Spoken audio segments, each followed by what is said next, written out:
Hi everyone, welcome to the first video in the mental health challenge for Run for Your Life. I'm excited. It's going to be a fun and interesting month. We've got a lot of different things prepared that's going to happen. I'm joined by Joey. Joey, do you mind introducing yourself? Yeah, thanks, Perrin. My name's Joey. I use he, him pronouns, and I am the prevention education specialist over at the Voice Center. We love getting to work with the Help Center, and we work together very closely, and have been very excited to be able to participate in a little conversation today. Yes, and my name is Perrin. I work for the Help Center, obviously. I'm the community educator, and I also work for the Sexual Assault Counseling Center as the program manager. So I do a lot of different things for Help Center. So today we're going to talk about mental health and how everyone has it, and how we might experience it, how we know that maybe it's changing, we need additional support, or how we know it feels good or maybe not so good, or recognizing when we can reach out and get supports. And I'm going to stop sharing my screen so that you can see both Joey and I at the same time. Hello. Hello. So Joey, I guess I kind of want to start out by asking, like, why is it important to kind of have this discussion about mental health? Yeah, I was really excited with the prompt, and even just like the title, like mental health, everyone has it, because it's very, speaks to a norm that's pervasive not only throughout for many of us, but unique to Montana as well. This like notion that the only folks that should be talking about mental health are like crazy, or whatever other terms we use to like stigmatize talking about mental illnesses and talking about anxiety and depression. And I know like myself, like as a man that grew up in Montana, like feel so much shame that still comes up when I think about my mental health, or talking about anxiety, or talking about depression. And it's just so powerful to be able to talk about it and kind of normalize having these conversations. Yeah, and I think for me, the thing that stood out, like why I thought it was important to have this conversation, especially like in fall, is because a lot of people experience changes in their mental health during fall. Totally. A lot of things shift or change, and I call it like a transition season, where we transition from summer, where there's a lot of sun, there's a lot of heat, there's a lot of like activity maybe, whereas in fall we start to transition more into winter, where there might be less of those things, and so that can affect our mental health. And I thought this was a great topic because I think I mentioned, right, this week is Mental Health Awareness Week, and so there are other kind of activities, and it's a great way to kind of start this discussion. Yeah, definitely. Mm-hmm. So would it surprise you, Joey, if I said that 1 in 5 adults experience symptoms of mental illness or mental health issues? I mean, only because it just seems like a really big number. But I feel like so many of the folks that I interact with on a daily basis, folks that are hardworking, do a ton of things, carry so much forward as far as, working for justice and working in challenging spaces. But like, I know so many of us are dealing with challenges and pains and things that we're not talking about. Yeah. And to me, I saw that number and I was like, oh, that makes a lot of sense. Mm-hmm. Because I think we only do think about a certain type of mental health. We don't think about mental health that is influenced by like work stress, family stress, life stress, right?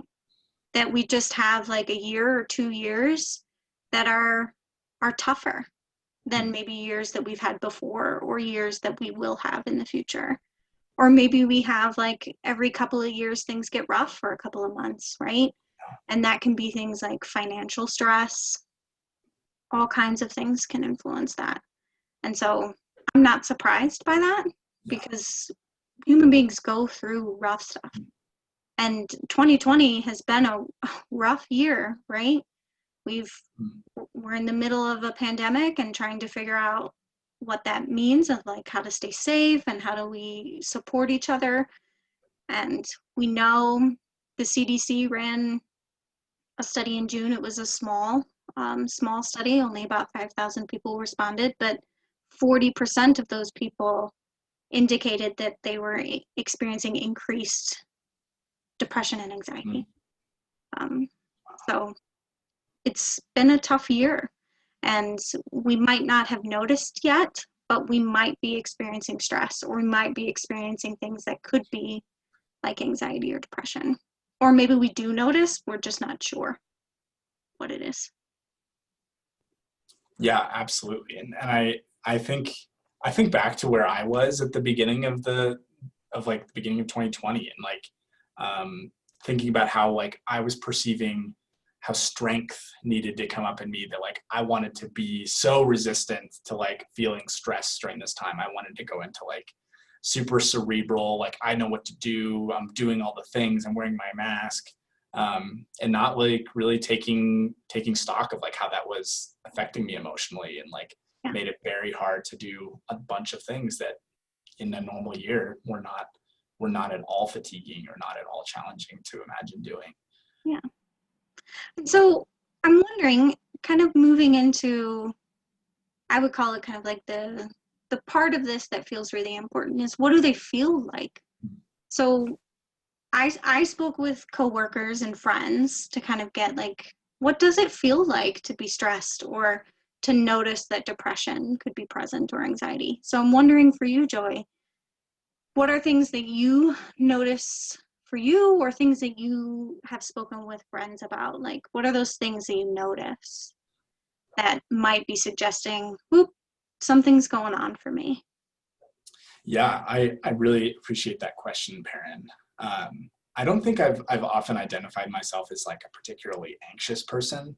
I think usually when I'm feeling really stressed or overwhelmed, I move more into feeling quite depressed.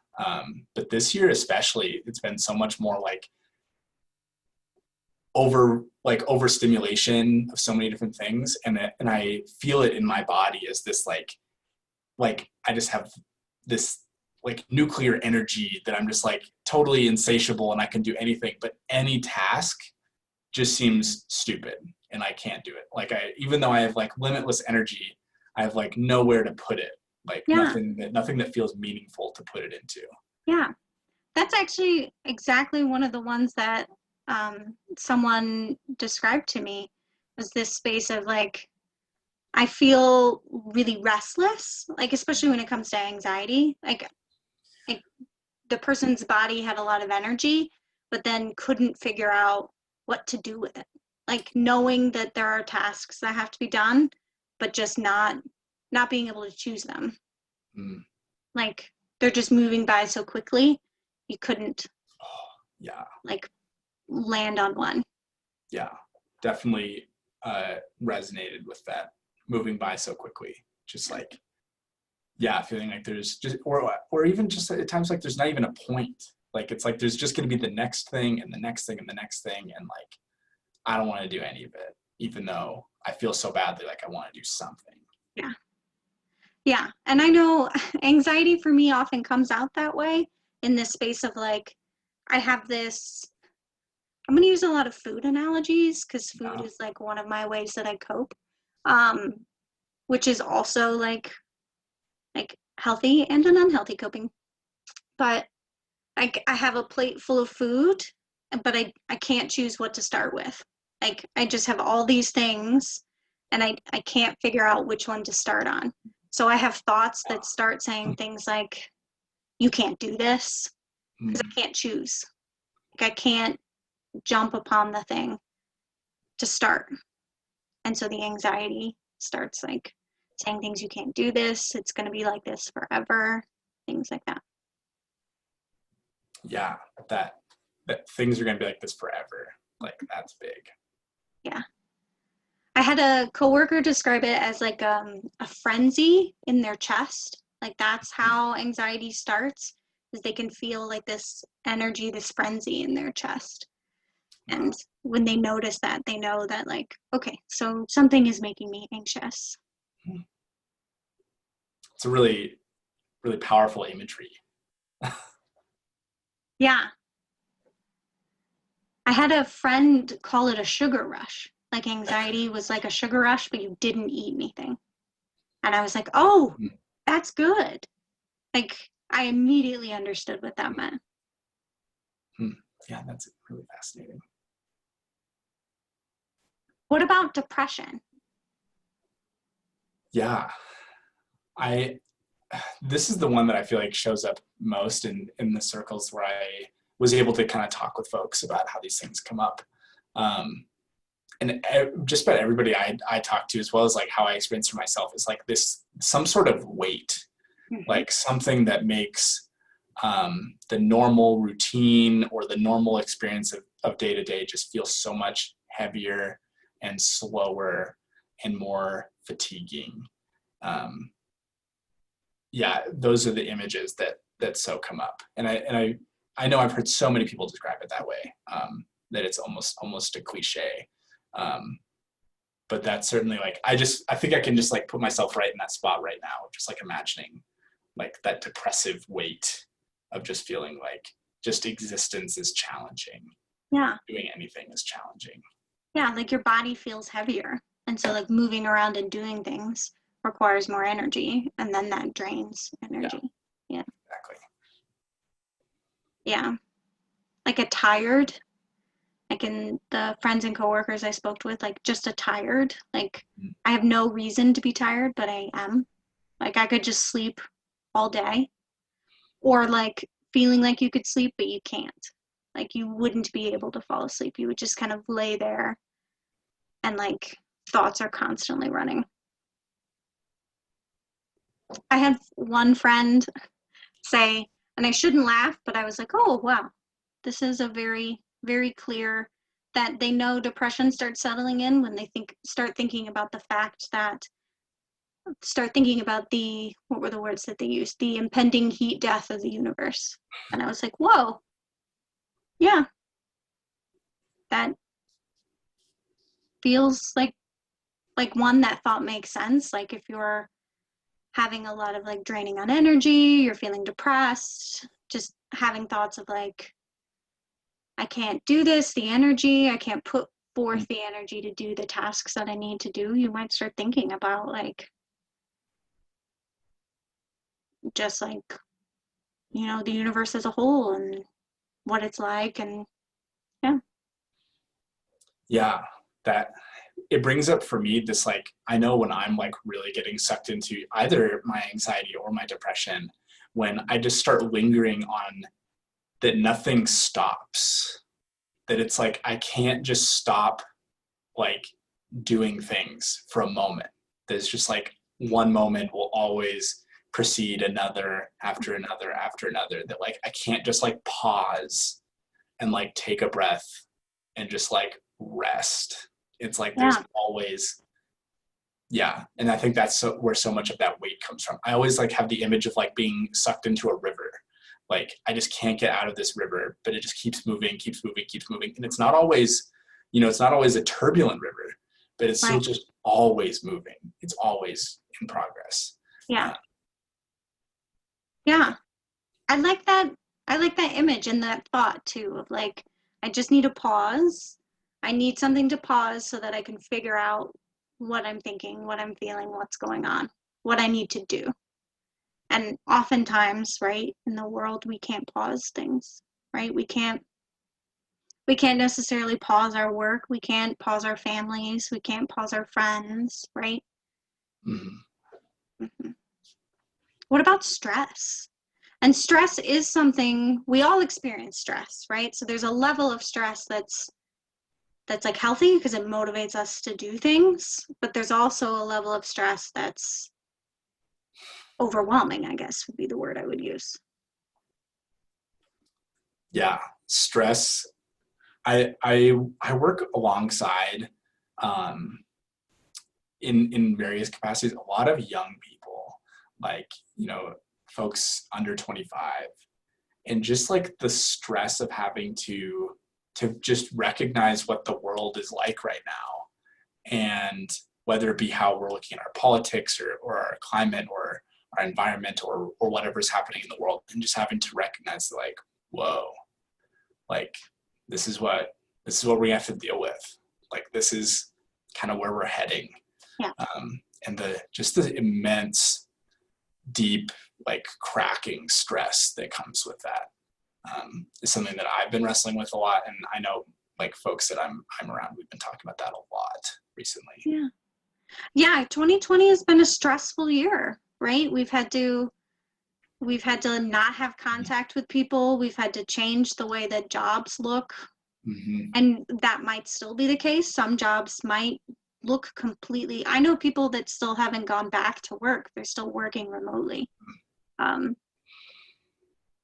So it's like things have really changed this year, and more than just the pandemic, right? There's been a lot of things that have happened this year that we've had to think about, right? We've had to think about how we feel about them. We've had to think about what that means. We've had to think about what that means for the future. And that causes stress. That, like, I'm going to call it like the global level stress, right? The what does this mean for my world as a whole? What does that mean for my community specifically? What does that mean for me as a friend, as a family member? What does that mean for me as a person? We've had to think about all those different things.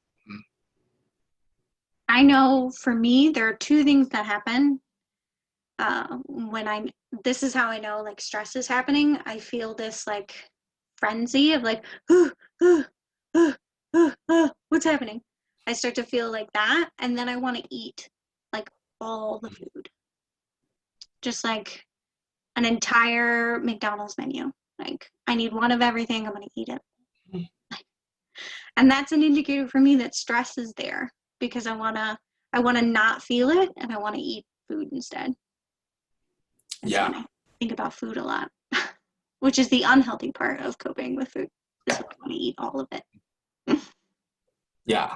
When I feel stress coming up, I definitely similarly go into just avoidant. Like I like want to get rid of my phone. I don't want to be responding to emails, which just like makes it worse, because then I'm not like actually navigating any of the stress, like stressful things, whether it be work or friendships or something that's coming up. I'm just like avoiding it to where it all piles on later when I inevitably have to confront those things. And I know even while I'm doing it, like this isn't really serving me very well, but like I just have to do it right now. Yeah. I had a coworker that had kind of like an opposite like reaction, like when stress happens, especially like work stress, like that is the only thing that they do. They are just like, I'm going to do all the work until it's over. Yeah. I'm not going to go for walks. I'm not going to, do the things that might like take care of me or fill my cup in other ways, like hang out with friends, do Zoom calls with friends, those things. I'm just going to do the work until the work is over. And then,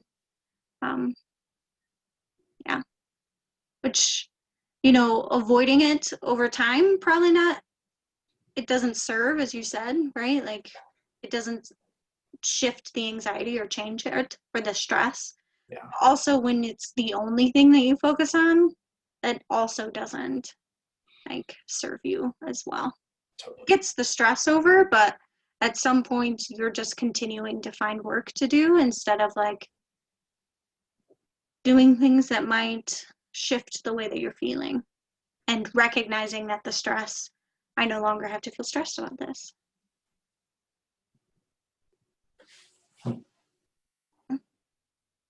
So what do you do that shifts it?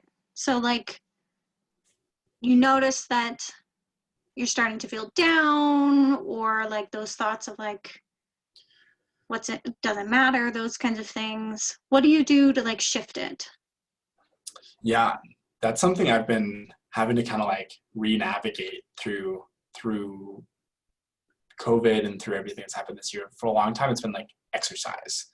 And then it stopped being exercise because exercise became like another anxious and like another anxious, stressful thing where it was like, I need to be going faster or harder or longer. And it became less about like the experience and more about like ego and like improvement, and growth rather than just like something that's fun. Um, Recently, like we have two puppies, which are just like self care Oh to my the goodness. max.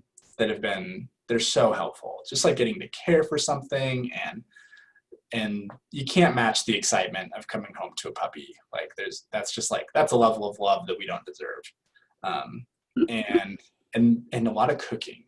I think just things where I get to create things or do things with my hands, um, where it's not about ego, it's not about some performance or making myself better or anything like that. It's not from a place of pressure, but from a place of release. Yeah. Uh, has been really helpful. Yeah. And exercise can be that. But Totally. as you said, sometimes it can move into a different category. And how did you recognize that it moved? It moved from being something that relieves stress, anxiety, and depression to something that maybe was causing it. Yeah, a big red flag that came from me is I was with days when I wouldn't.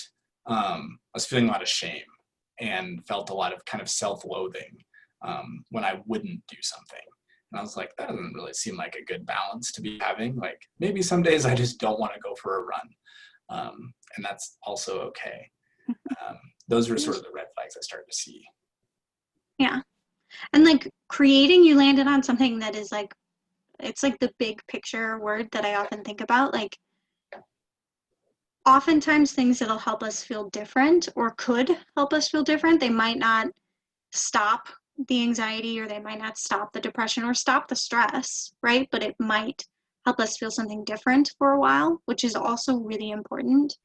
Um, is doing something creative, right? However that looks for you, right? Like cooking, you know, writing, journaling, recording something, you know, if you're into like some kind of like crafting or building, right? Like doing something that has you creating something, even if it's just in your mind. I do this sometimes when I don't have a lot of like time, but I have like 5 minutes.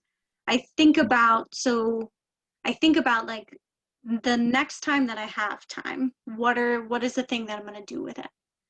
I'm and so it's often things like I'm going to start that new sewing project, or I'm going to start that new crocheting or that new loom project that I have, or I'm going to dye some fabric, or I start thinking about the thing that I'm going to do. And sometimes that can be just enough, right? Thinking about being creative can be just enough to get me through that experience of that day, right? Give me a bit of something different that it relieves some of the depression or some of the anxiety that I can then like go on my day. And then I have to follow through though, right? I have to engage in that creative thing. I can't just think about it. Yeah, I love that. Mhm. Yeah, so much power in something creative. Um,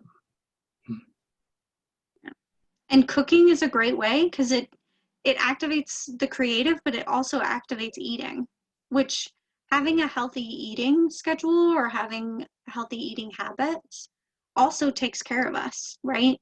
Because we have to fuel ourselves, right? We have to drink enough water and we have to eat in a way that fuels us and keeps us healthy. And so cooking does both of those things. I have a confession. I'm not a great cook at all. I once turned noodles into like a solid like noodle block. Not great at cooking.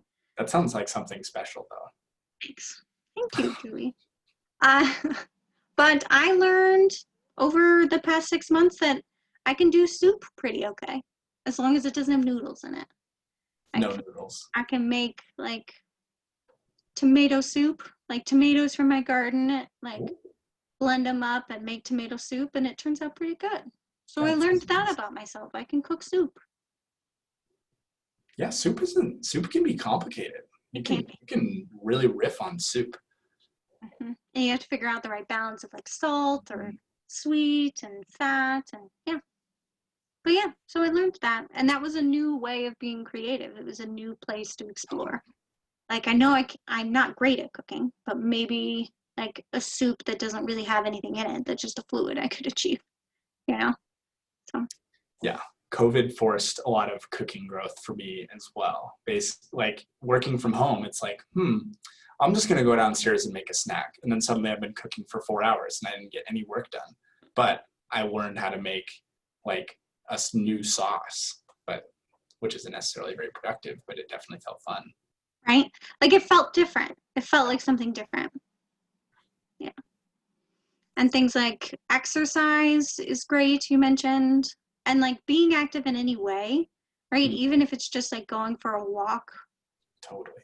like around your neighborhood or on your break at work, going for a quick walk around the office, right? Any kind of movement or like a change of scenery for just a little bit can change. And these are great things to do just for like day to day.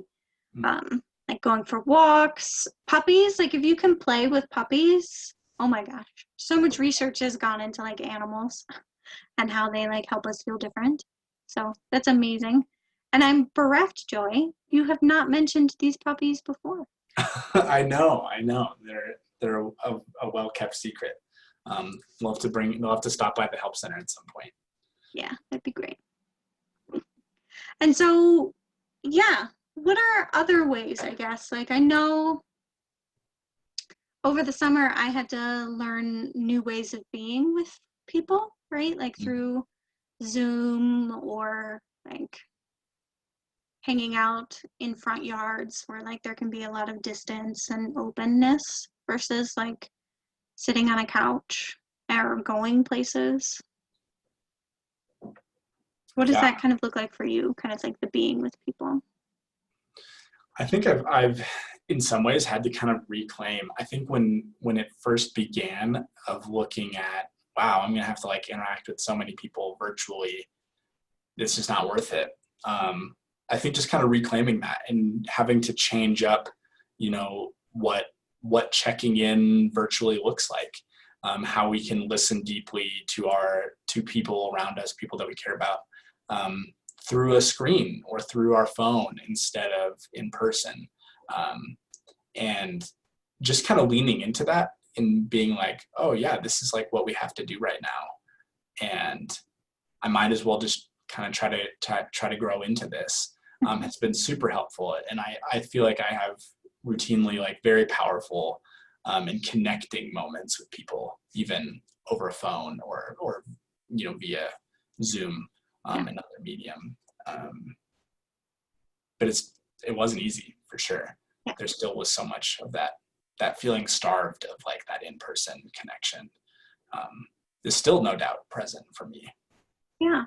And I think that's true, right? We have to recognize that this is different, right? Like we might not be able to have as much in-person contact as we would like right now. But how do we work around that? Like how do we support ourselves and our friends and family while also thinking about safety in some aspects and how we do that? Mm-hmm.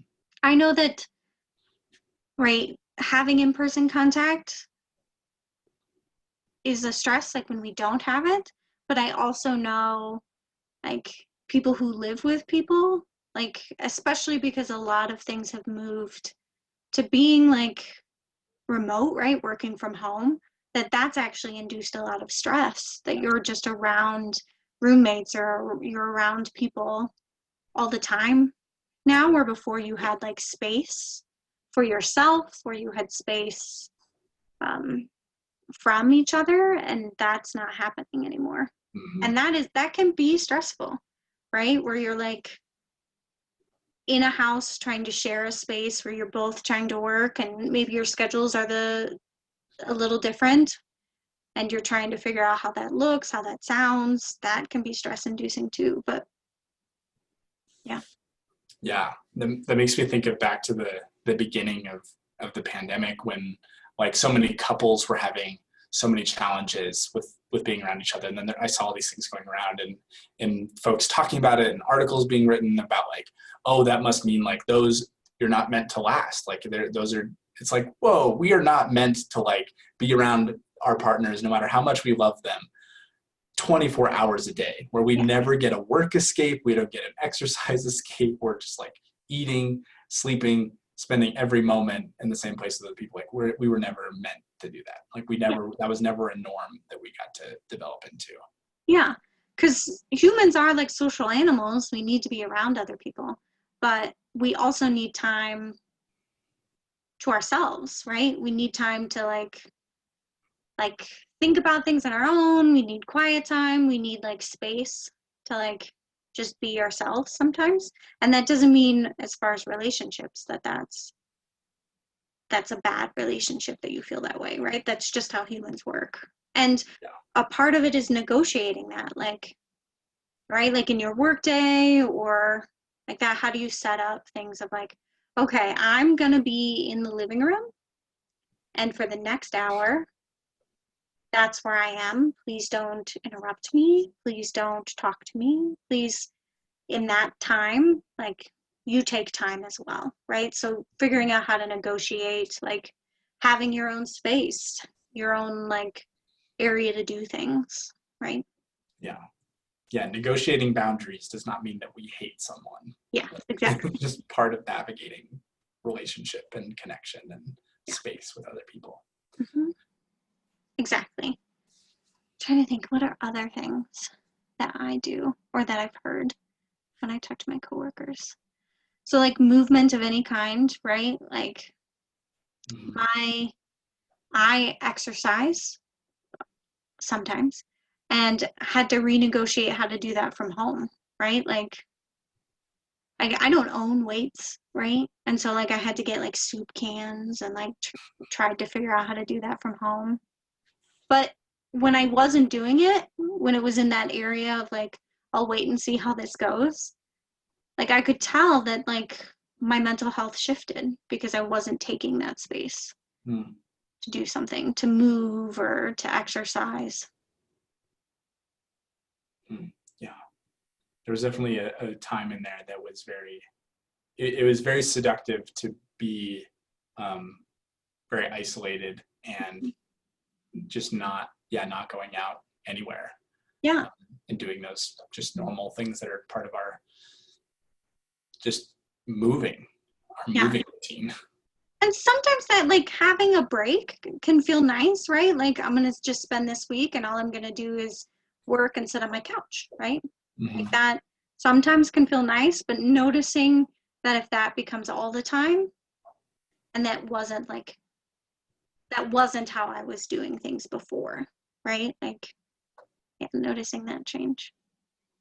Sure.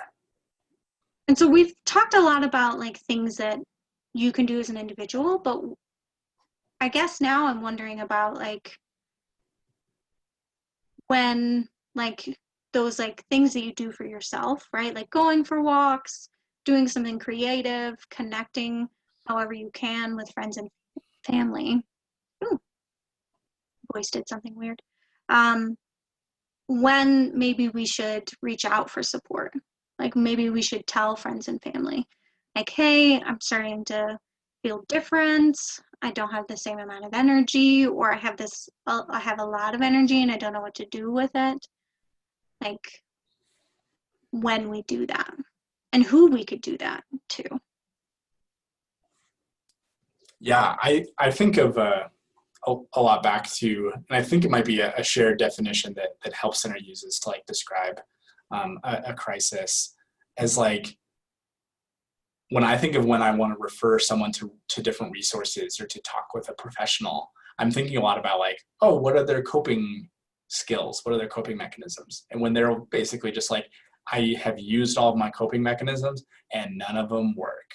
And I'm like, oh, that seems more like kind of crisis. Like maybe we should get some other folks involved or try to find you some resources available. Cause like our coping mechanisms, you know, are like how we navigate this like this balancing act of like of anxiety or depression and other pain and trauma that might come up for us. And if those don't work anymore, it can really quickly just like collapse into like a Yeah. lot of deep pain and depression.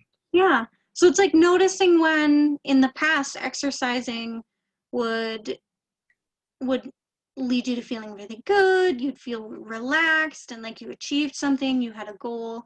And now exercising, you just feel the same afterwards. Like nothing is, it doesn't feel that way anymore. And it just feels the same as before you exercised, right? So when you're using or doing the things that maybe have helped you in the past feel different, or to resolve the stress or the anxiety or the depression, and now they're not, I do think that might be a good signal that reaching out to someone, whether that be friends and family, of saying like, I think something's going on, and maybe they can offer support and maybe get you connected with someone, or reaching out, right? Reaching out to people like the Help Center, reaching out to places like Community Health Partners, your doctor, Gallatin Mental Health, Providence Mental Health, if you're a student, right? Reaching out to the counseling and psychological services, right? Reaching out to those places that might be able to answer questions or help you figure it out. Or, Yeah, absolutely. Oh, sorry. Were you going somewhere else? I was going to say, like, just like a counselor in the community, right? Like, it Yeah. doesn't have to be an agency. It could be a counselor that you know of, someone like that.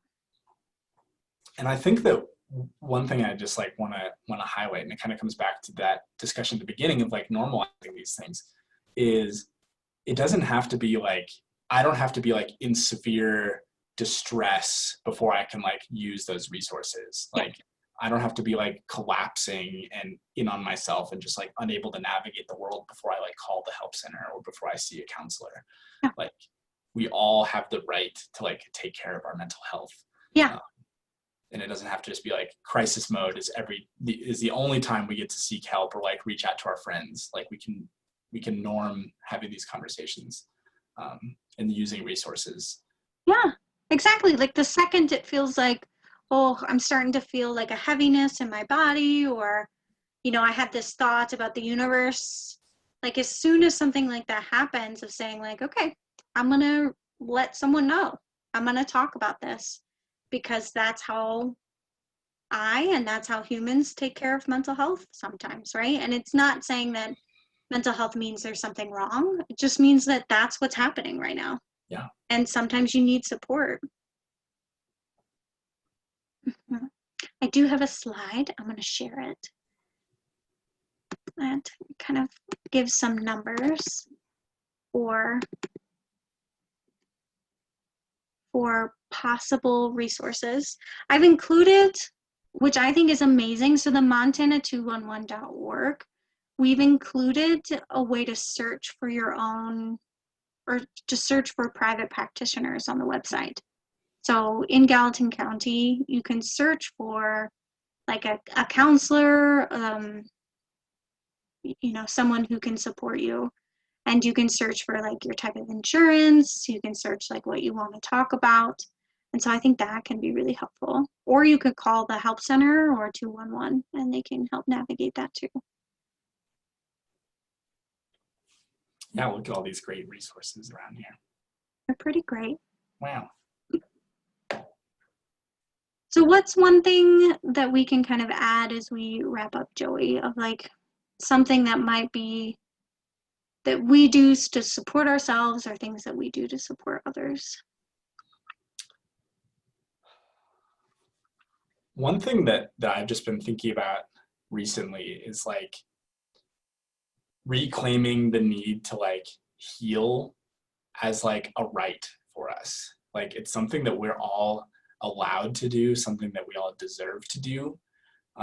Whether it be, a lot of trauma that we've experienced in our lives or adverse childhood experiences, or just like living in a world that might feel painful right now. Like we all have the right to talk with other folks, to connect, to heal, to take care of ourselves and to take care of other people. I think we don't, I guess I don't feel like I've received a lot of messaging that like that's necessarily the case. And just like want to make that feel more normal for folks. Yeah, and I agree with that. I think that's true, right? We have the right to like recognize what we need and to tell others.